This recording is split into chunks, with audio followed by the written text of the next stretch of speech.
Fala pessoal, aqui Cláudio Spritzer. Não há dúvidas que a gente vem vivendo um momento único, né, na história do nosso país e do mundo também. O mundo está passando por uma grande mudança.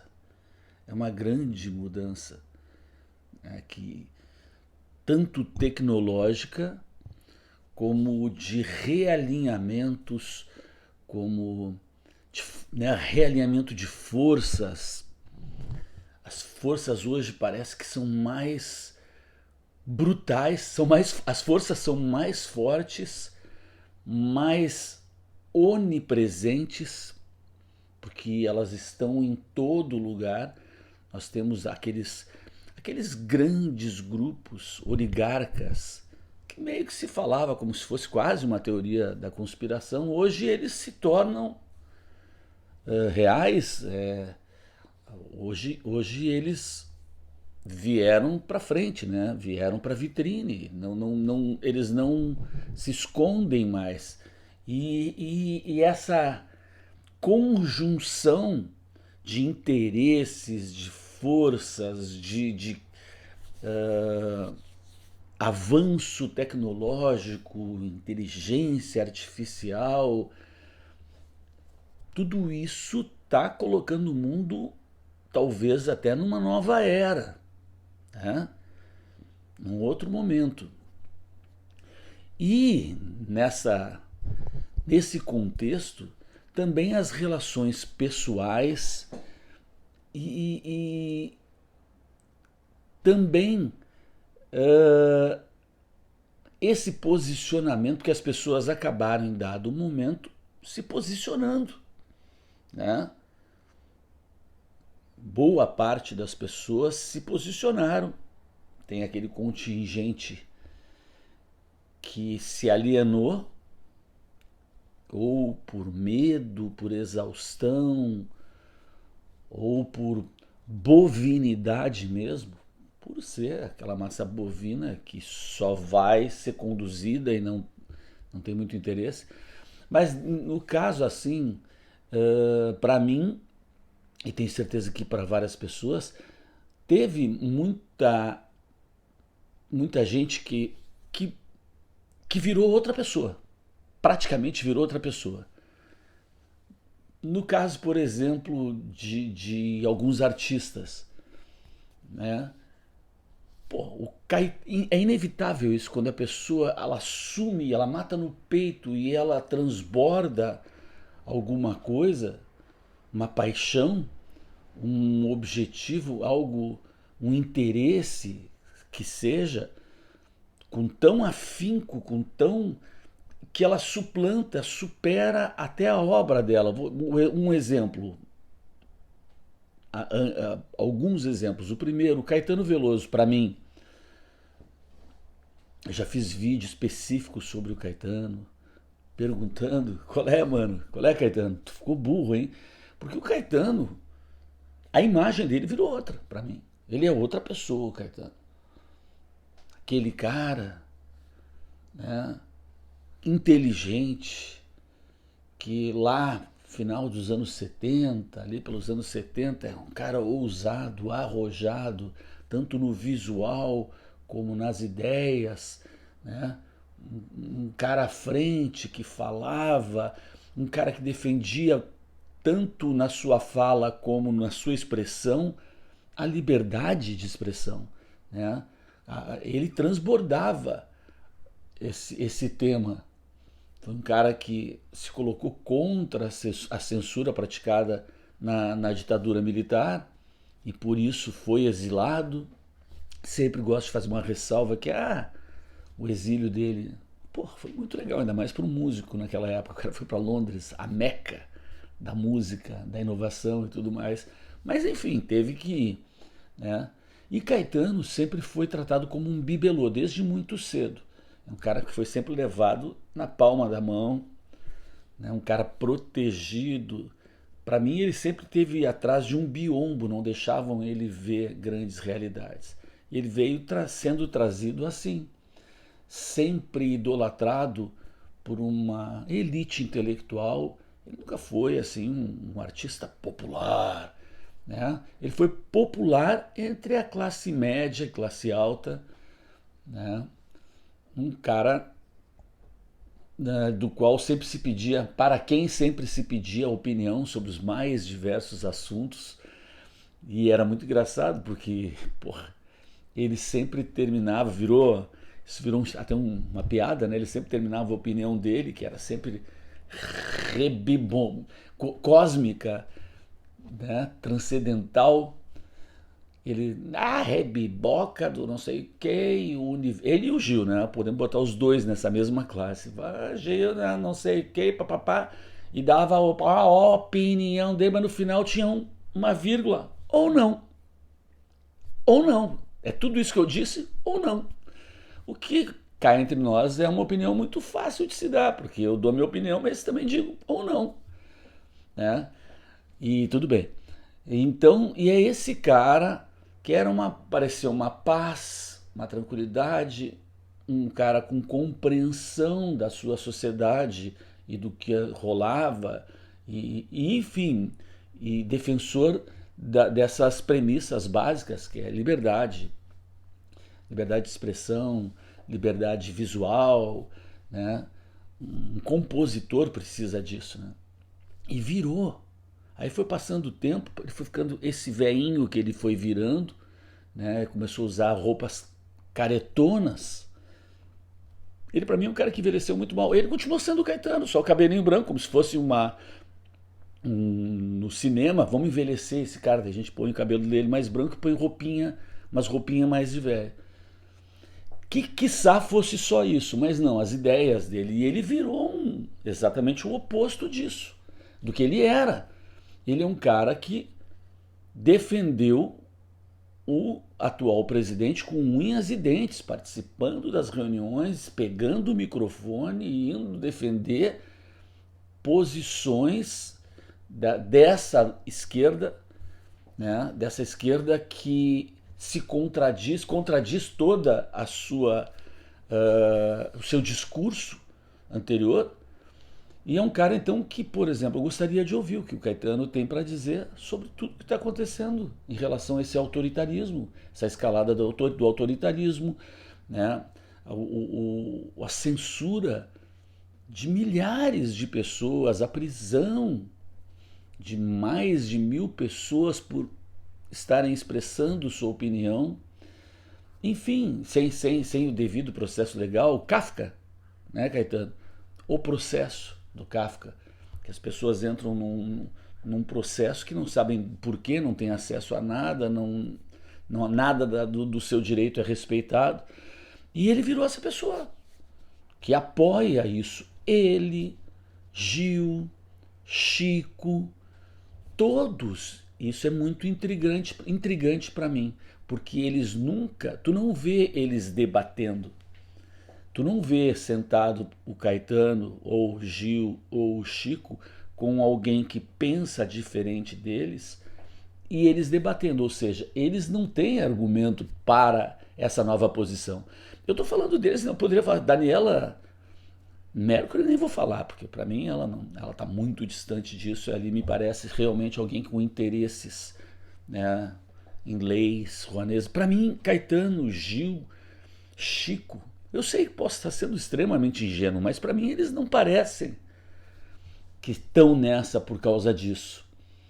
Não me parece, apesar de que Caetano, Gil, Chico não fazem um sucesso, mesmo não aquele popular, mas nessa classe. Quer dizer, eles não têm a obra deles terminou muito meio que junto lá com a ditadura. A ditadura mesmo termina, né, em 84, 85, acho que tem alguns últimos casos ali.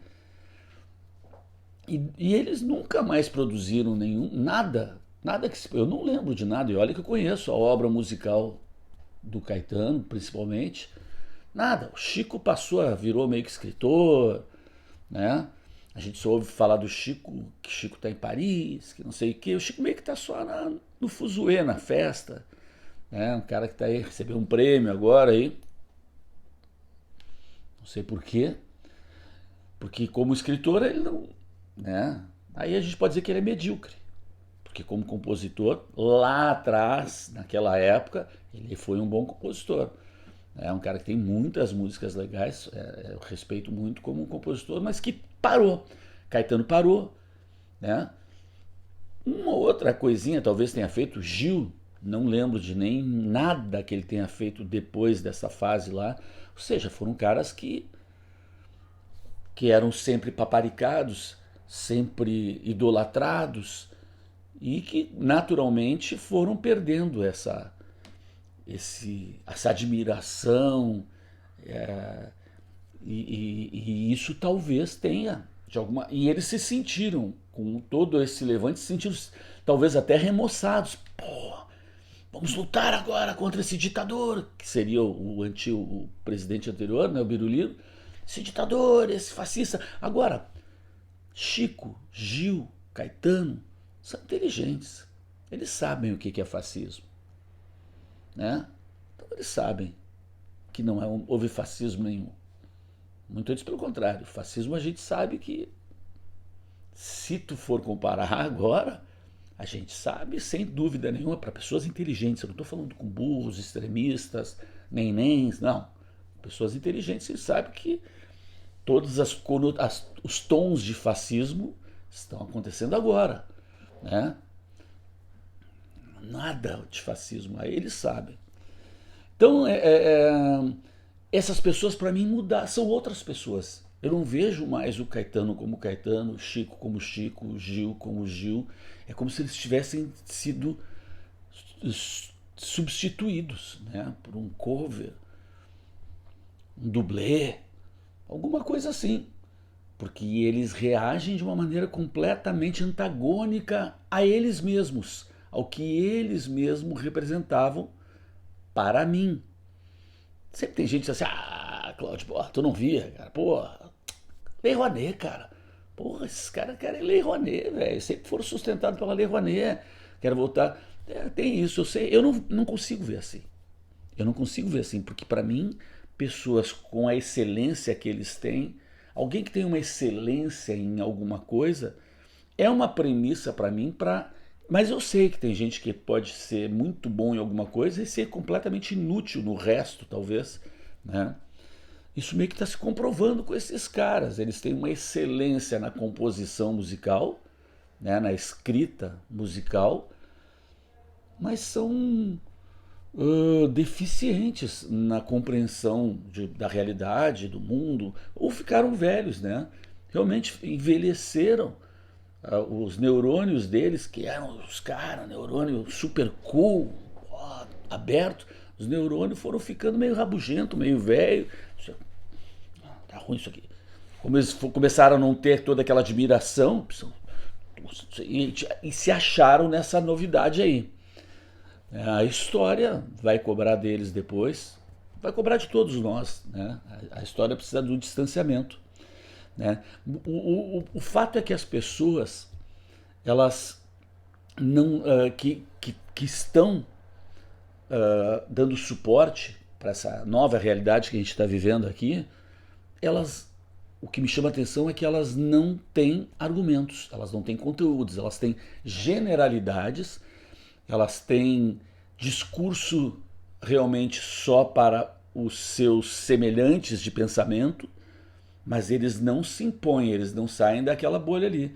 Então, até entre amigos, né, que eu tenho, que a gente tem conhecidos, gente que eu tento conversar, que são as pessoas que ou são nenéns, né, nem esse nem aquele, que tu vai conversar e você, para, Cláudio, porra, Bolsonaro não dá, né, cara? Sim, mas por quê? Velho, como por quê? Porra, olha o cara é um ditador, cara. Ditador, mas o que ele foi? O cara é genocida, cara. Olha o lance das vacinas. Sim, mas o que teve as vacinas? O que foi? Porra, cara, pelo amor de Deus, cara. Olha lá. Cara, corrupto lá, tava ganhando R$ 1 por cada vacina. Não, a gente tá falando da Covaxin? Não teve, não rolou a corrupção. Porra, cara, é que tu é bolsonarista, né, cara? Pô, tu tá de olho fechado. Não, não sou, mas não teve. Ali os filtros da anticorrupção funcionaram, não aconteceu, não houve pagamento, não aconteceu. Ah, porra, super corrupto o lance lá da educação. Qual foi o lance? Porra, cara, todo mundo sabe, cara. Foi afastado lá o secretário, eu acho, alguma coisa assim, mas não aconteceu nada. Sempre que teve pontualmente alguma coisa, houve, mas Bolsonaro, o que ele teve? Pô, o cara é ladrão, velho. Mas o que ele roubou? Não, tu tá. Não dá pra falar contigo. Não, mas. Pô, o cara é racista, o cara não gosta de mulher, não gosta de negro. Mas então é isso, né? Os caras largam assim os negócios, mas daí quando tu chega assim, tá, então me diz qual foi, me cita aí 5 ações de governo, do governo esse aí, que passou, que tenham sido racistas, autoritárias, misóginas, qualquer coisa dessa aí. Os caras, porra, não, tá, tem que ir embora, depois a gente se fala. Então não tem uma coisa assim. E aí virou meio estereótipo. E uma coisa que eu não estou achando, que eu estou notando também, é que atualmente todo aí se malha muito, né? Agora a gente tem como comparar as duas coisas. Não tem mais conversa, né?